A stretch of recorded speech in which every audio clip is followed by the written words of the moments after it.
What's up? I'm Dan Fredenberg, and this is another Chance Encounter. Hey, what's up?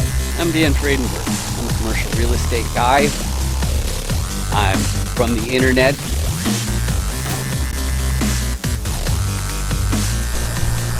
We're seeing more properties like this being built in front of a house. It's going to be torn down soon. I understand that there are power lines that are getting kind of close. What's up again? This is Dan Fredenberg, and that there is a commercial real estate building.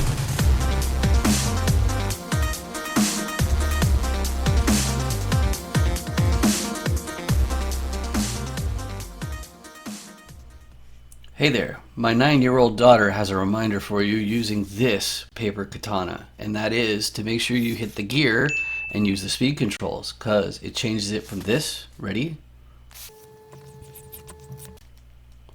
into this.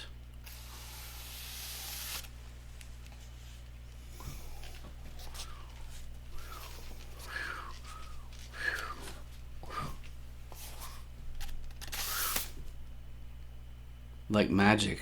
Today I'm joined with Bruce Spradley. Bruce, how you doing today? I'm doing pretty good, Dan. How are you? I'm fantastic. And after all, I'm not sure if you're aware of this or not, but the reason I'm so happy today is because today we are joined by my very favorite member of the audience. And why is my favorite audience member here? Well, obviously because this is a Chance Encounter where I interview commercial real estate players. That means deal sponsors, passive investors, buyers, sellers, all that kind of stuff. And you might wonder, why would somebody want to do something like that? And the answer is, if you've ever heard of the private off-market deals, they're sometimes called 506B deals, then you should know that you need documentation of your prior substantive relationship, or the SEC will get ants in their pants and they can take away your business in the form of rescission, and that's bad. So I have people on here to talk about what's your core competency that you're going to be contributing to a GP team. Are you more interested in being an LP? What exactly, where are you focusing? And the best part for you is you'll learn to more effectively communicate on the subject of commercial real estate deals. But before we get too excited about real estate, Bruce, do you want to introduce yourself a little bit? Yes. Hello, everyone. My name is Bruce Spradley. I'm based out of Michigan, and I'm a multifamily operator. All right. Excellent. Short and sweet. I love it. That's always great because we get into plenty of detail in a moment here. So the first segment is the 5 distinct motivations. Before that, though, I have to say, but wait, check your 8. Now, Bruce, I don't know how you are with technology, but maybe you can try to look into the camera and into the user's device, because down there might be this big hideous subscribe button that maybe they should do something. Okay, it's a stupid joke, but whatever. It's if you Hit the don't light. yeah, there you go. Yeah, if you Hit the don't ask, button. it's never going to happen. Anyway, the 5 distinct motivations. I'm now coming up on 400 different Chance Encounter episodes just like this with different commercial real estate players, and everybody has their own unique reason why they are getting involved in these commercial real estate deals. But even though each reason is unique, I find that they fit pretty neatly into these 5 categories. Now, the reason why it's important is because these deals take months to close, they take years to go full cycle, so it's a good idea before you do business with somebody to have an idea what's going to keep them from throwing in the towel. Now, the first motivation I found, some people are involved in this stuff because they want to preserve their purchasing power. What's that? Well, some people either are job independent, they're independently wealthy, or maybe they are physicians or attorneys or engineers. They've got their own thing going on, and they want to make sure that their portfolio keeps on performing instead of being eaten away to inflation.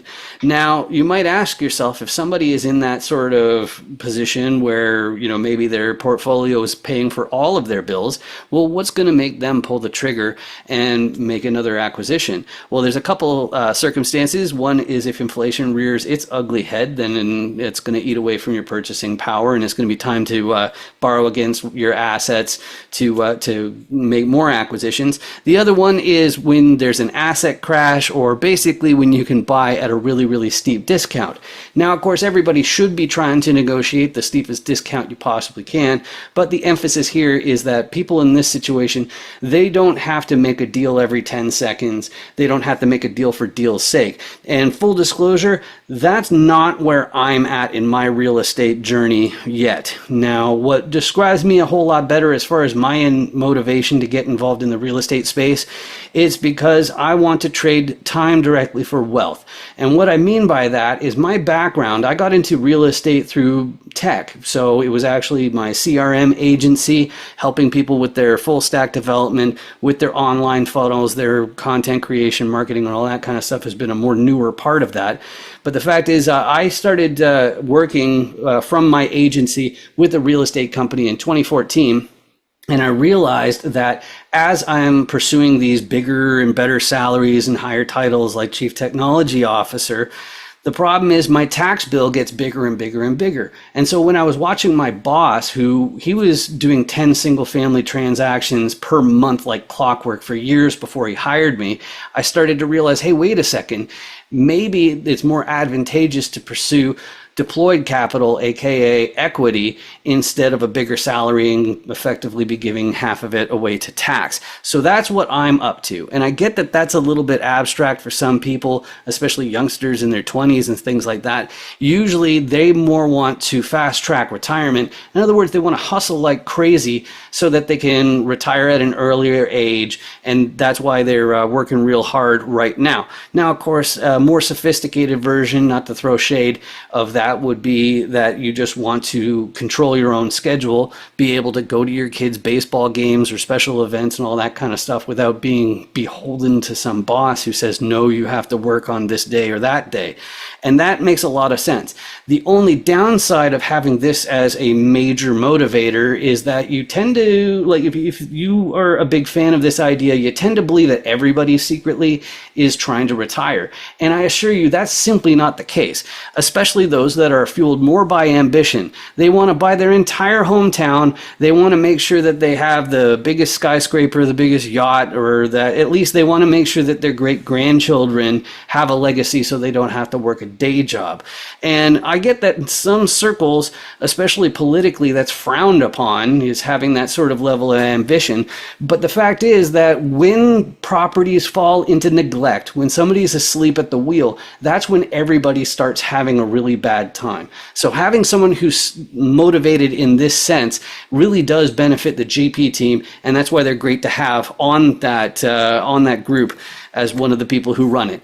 Now, the other group that is also going to be hustling into their 90s, just like the ambitious folks, they not so much are focused on their own legacy so much as maybe they picked a sector of society, or maybe it's animals, maybe it's the environment, who knows what it is, but they figured out that they want to make a big difference, and there's a financial component to that. So they started getting involved in these commercial real estate deals. So Bruce, of these 5 different motivations, what combination of those would you say describes you best?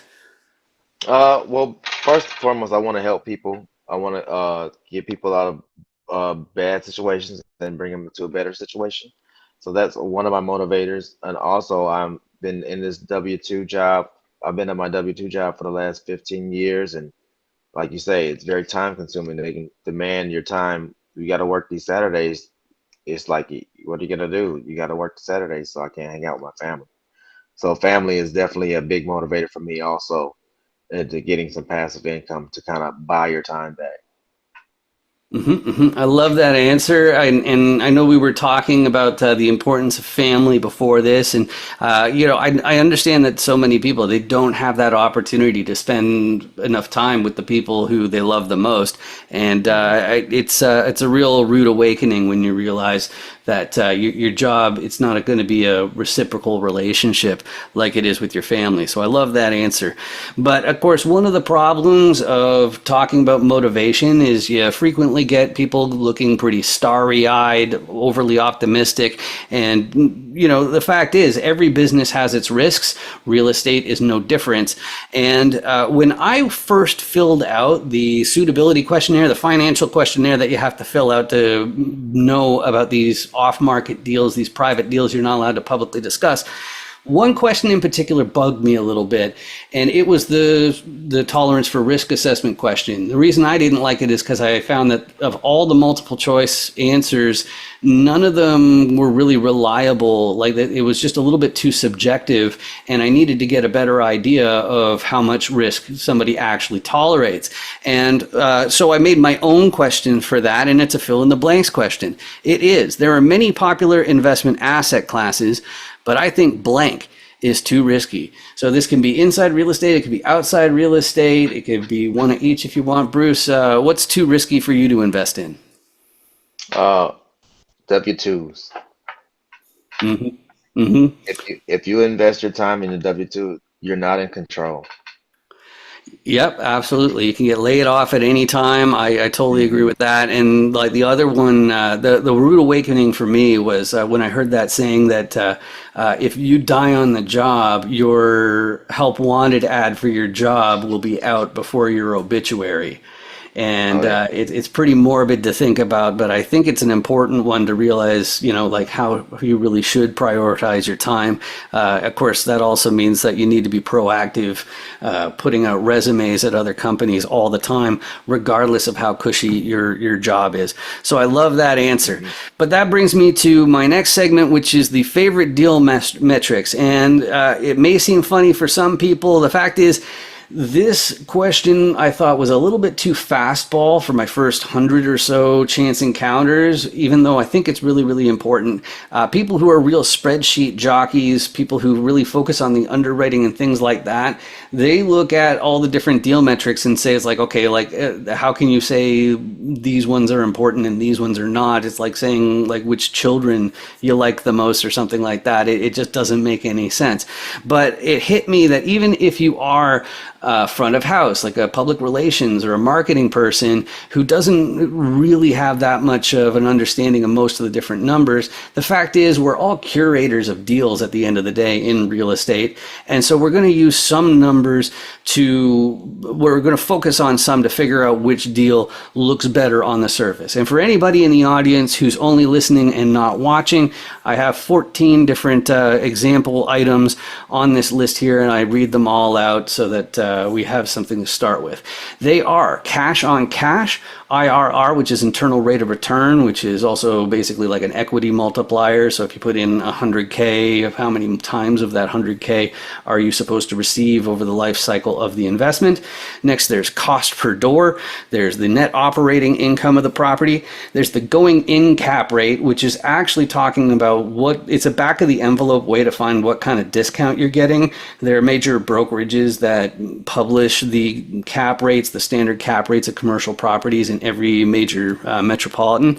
And so if you are getting at a more advantageous cap rate, you're likely getting a better deal, or it gives you a good reason to look a little bit deeper. The next one I have here is the loan interest rate, which is particularly important if you're going to be assuming a loan. Then there's the occupancy rate. Keep in mind that occupancy is the inverse of vacancy rate, so it's the same number, just inverted. Then there's the average income where the property is located, the amortization period of the loan, again, especially important if you're going to be assuming a loan. Then there's the difference between the market versus the in-place rents. That gives you an idea of how much you can raise rent and the market will bear it. Then you have population growth where the property is located to give an idea of increased demand. Then there's the waterfall, split, or exit strategy, which means what happens to your investment after your capital has been returned. Do you basically have the ability to reinvest or what exactly? And then the last one I have on here is DSCR, which is debt service coverage ratio, which means how much of the revenue from the property is going out the door immediately just to basically pay for the rent. Now, of course, this is not an exhaustive list, so Bruce, you're more than welcome to add to the list or something like that. But do you want to give like a top three or something like that? Yeah, my very top is the NOI. I focus heavily on the net operating income, and then also the interest rate for your DSCR is important also because that's going to determine how much cash flow is left over at the end of the day, and the occupancy. You got to keep those occupancies up, or the place won't cash flow. Mm-hmm. I love those answers. I'm just gobbling up like a delicious subscribes. That's intense, isn't it? Yeah, but it's my little reminder that it's time to bring out the Dan Does Deals Commercial Core Competency Cube with the 6 different roles in a typical commercial real estate deal. And I go through all 6 sides in every episode because you are going to need to know how my guest fits into these deals. And it really is the linchpin in improving your ability to effectively communicate on the subject of commercial real estate deals and the teams that they're involved in. And so as I'm going through these different sides here, you might think to yourself, hey, I need to get me one of those cubes because I want to show that to my kids and my friends and my family and be able to really effectively explain this stuff. And the good news is it's completely free. You can go to dandoesdeals.com. There's this big conspicuous button. You click on it, goes straight to the PDF. You print it out. You get to, glue it together or put some tape together so you have a little fun craft there. But that's the good stuff. So let's get started. The first role I want to talk about is the repositioner role. My light's a little bit bright here, so it's kind of hard to see there, but there's a bunch of different buildings there, and there's a bunch of different paperwork, and that's because that's the big part of the repositioner's job. They're not only deal finders, but they're also the brains in terms of figuring out how are they going to find more upside. To find that upside, they're going to first have to underwrite the deal. They're going to have to do the math. They have to find out, is this property even making the amount of money that the broker slash seller claims it is? Because right? So the repositioner has to figure that out and also figure out how they can change things and find that upside.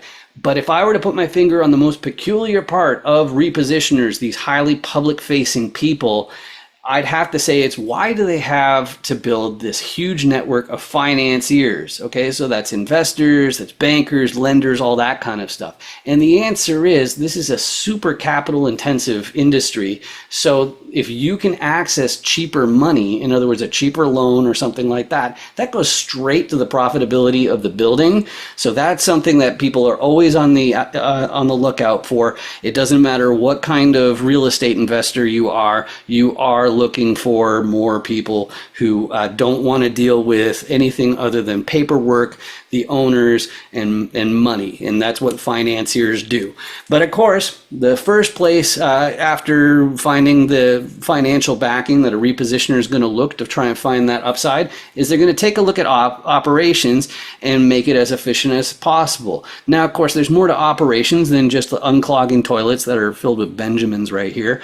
And there's also more than that than collecting rents and mowing lawns and all that kind of fun stuff. Me personally, my experience as a GP on commercial deals on apartment buildings, the fact is we use third-party property managers. So the question is, like, what is a guy like me going to do? And the answer is I can contribute to the tech and the social media and any sort of web-based applications that are necessary for it. But the more important one is to understand that the real deal killer is vacancy. So if your GP team doesn't have anybody with some real marketing chops, then you're kind of at the whims of the property managers, and you might end up with empty units that just can't get filled. So somebody on the GP team would have to get involved, and that's where I throw my hat in the ring to be on these GP teams.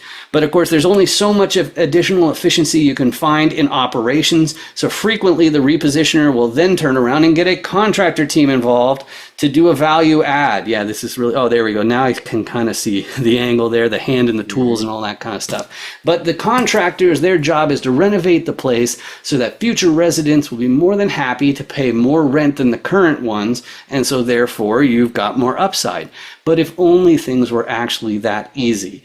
The fact is you can spend endless amounts of money on these upgrades and renovations, but that's not necessarily going to turn into actual profitability. For example, you don't want to be gold plating the toilets, but then you also have the other issues of staying on schedule, making sure that you're not using subpar materials and all that sort of stuff. And if you're like me, see, I don't know if you know this about me, but I'm from the internet. So that means I need locals. I need boots on the ground. I need somebody who can be at the property within an hour or two, because categorically, that won't be me. I'd still be stuck at an airport in an hour or two. So you need to have somebody that lives nearby that has some sort of idea of how this stuff's going to be run. Hopefully they're fairly handy, and that way they can step in, they can make sure that the operations team, they're not sloughing photographs and misrepresenting the state of the property, and then also keeping tabs on the contractors to make sure that they're going to be finishing on schedule and on budget and all that kind of fun stuff. But of course, the final of the 6 different roles in the commercial real estate deal, I like to use a little bit of a hypothetical to explain that one. So let's say that you're a doctor or an attorney or an engineer or something like that. Maybe you already own a couple of rentals or Airbnbs or something like that. So you get this idea in your head. You say, hey, I know how to buy a property. I come up with a down payment, and then I turn around to the banks and financiers and I ask for the rest. So I bet if I want to buy that 350 unit apartment complex that's down the road, I bet you I could talk to my colleagues at the hospital or wherever it is that you work. We each throw in 100K each and we could take it over. So full of confidence, you go to the bank and you say, hey, I want to buy that great big building over there for tens of millions of dollars. You don't happen to have, say, tens of millions of dollars you want to lend us, right? And the funny part of that is they're going to stop you in your tracks. And if you have a guru or a mentorship, some sort of educational program, I encourage you to listen especially carefully to this next part. The question they're going to ask you is, who's the KP? Who's the sponsor?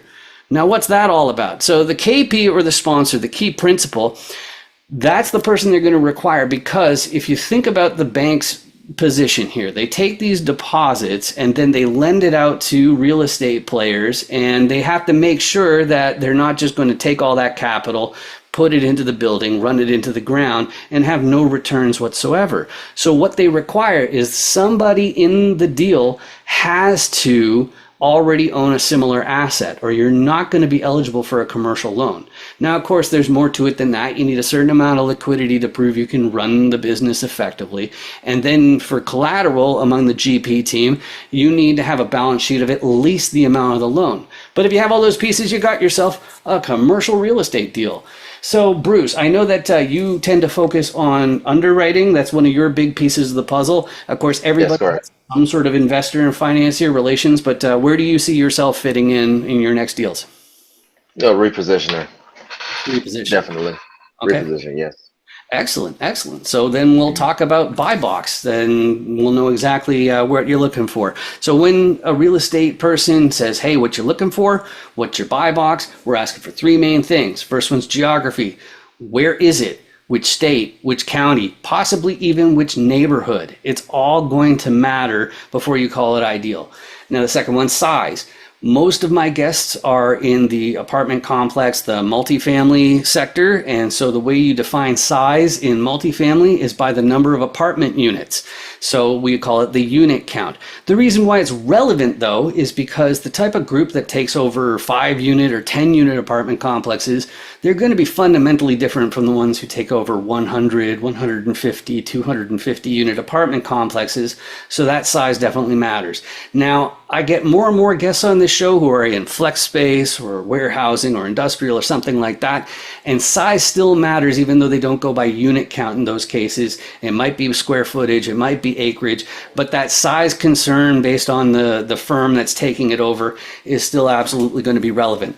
But the third one is usually called class, and I prefer to call it desirability because I realize it's more than one thing. I split it into the condition and the area. If you're talking about the condition, it's how recently has it been renovated, how old is the building, like is it a new build, and then what sort of luxuries and amenities are included when somebody leases or rents that place. That's the condition. But if you're talking about the area, the first thing is the old broker trope of location, location, location. What they really mean, though, is traffic, traffic, traffic. If a gazillion people are passing by the property every single day, it's automatically going to be worth more money. Now, of course, there's also elements like the crime rate where the property is located. And since we're usually talking about multifamily, the school districts where the property is located is also going to be highly relevant. But both the area and the condition are ranked in the same way as in grade school, where you have A plus at the top, and then you have A, and then A minus, then B plus, and B, and so on. So, Bruce, as far as your buy box go, where's the sweet spot? Well, I'm currently investing in Indiana and Michigan. mainly focused on Indiana for multifamily. I'm looking for 20 to 120 units in B and C class neighborhoods, preferably a C plus building in a B class neighborhood. Uh, 80s plus vintage with value add properties. That's what I'm looking for.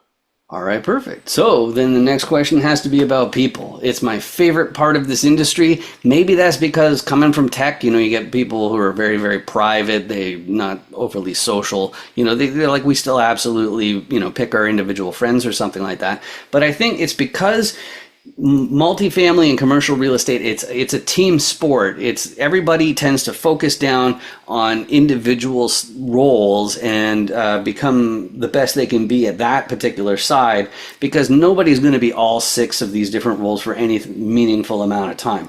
But of course, because of that focus, we're still eager to build new teams, give referrals and all that sort of stuff. I should also add that everybody, once again, I mentioned they are in the business of deploying capital, so everybody is going to be looking for more investors. But you also have to say, well, which one are you disproportionately well suited to help?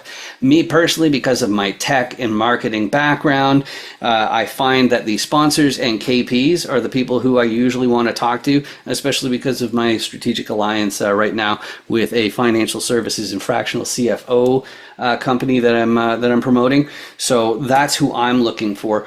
Bruce, who's out there in the audience that you're most eager to help? Uh, let's see.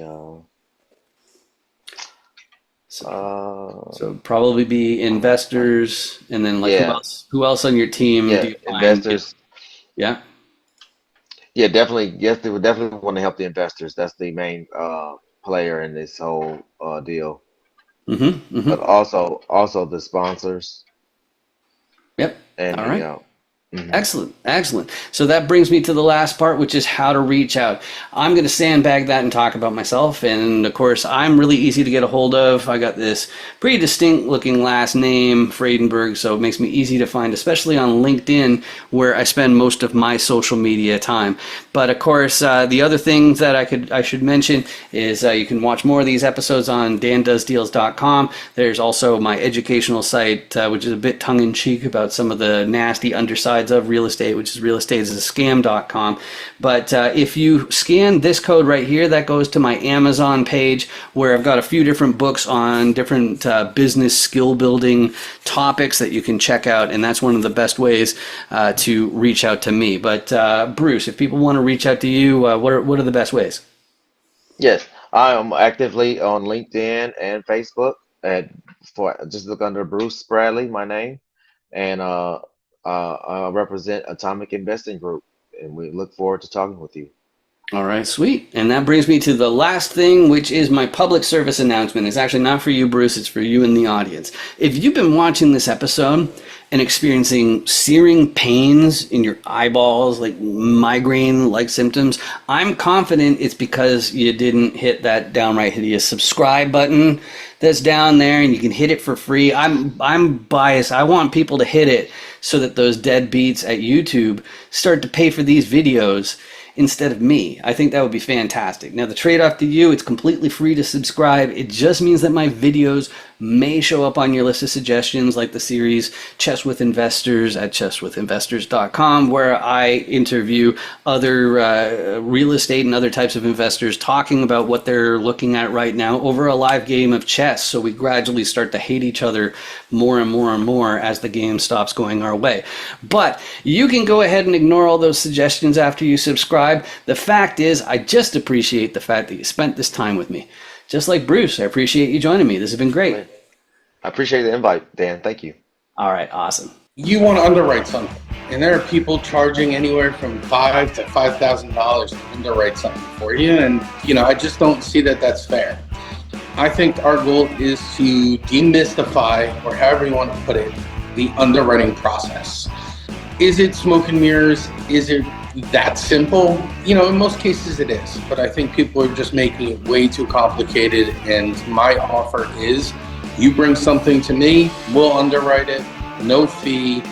Maybe we'll get some views, maybe you'll find people who are interested in what you're looking at and take it from there. I think our goal is to show people that they can do it themselves, to show them that it's pretty straightforward and easy to do. Some people like to be more conservative. Some people like to be a little more, free spirited is kind of the way to put it.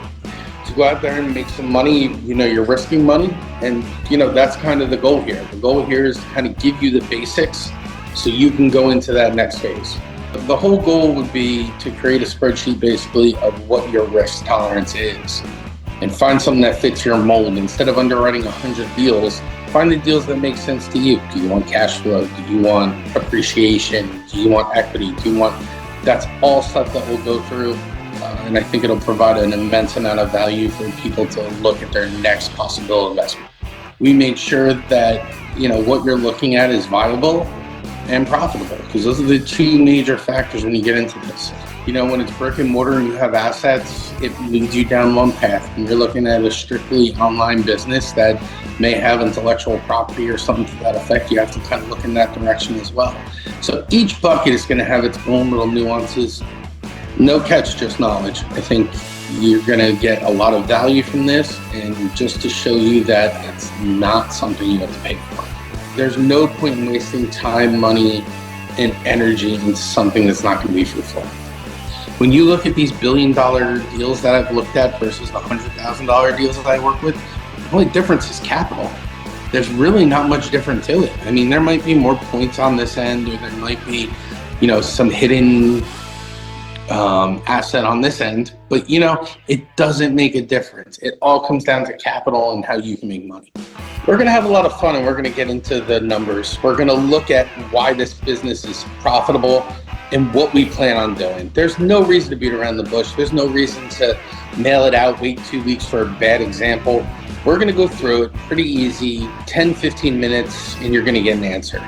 You're not going to have to wait. You're not going to have to look deep inside anything. The truth is, it's basic.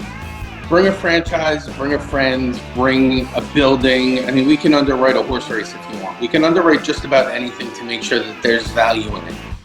We can figure out the Pokemon and Jordans, but a lot of that's just going to kind of be researching eBay. And what sort of businesses can we underwrite in these sessions? Bring anything. I mean, we can underwrite a garbage company. We can underwrite. Do it again. Sure. Hey there. Are you interested in commercial real estate deals? Would you like to build your network of investors and deal sponsors? Well, the best thing I can do for you is have you appear on a chance encounter interview as featured on dandoesdeals.com. You may know me from 506BME or as a top commercial real estate voice on LinkedIn. And if I had to think of the top factors in your success in commercial real estate, my top two would be your network and your ability to effectively explain how deals work with effective communication. The 15-minute chance encounter format, it checks both of those boxes, and they ensure that you can share your private deals with me without the SEC calling it a public solicitation. So hop onto LinkedIn. You can see my name is over here, Dan Friedenberg, and search for my name. And the best way to reach me and book that is to message me through LinkedIn. And don't worry, it doesn't matter if you decided to enter this space just last week or 2 weeks ago, or if it was decades ago. It'll be fun and easy to look good. We're just asking multiple choice questions based on your core competencies you look to contribute, your level of sophistication, all that kind of stuff. So I hope to hear from you soon. Thanks a lot. Bye.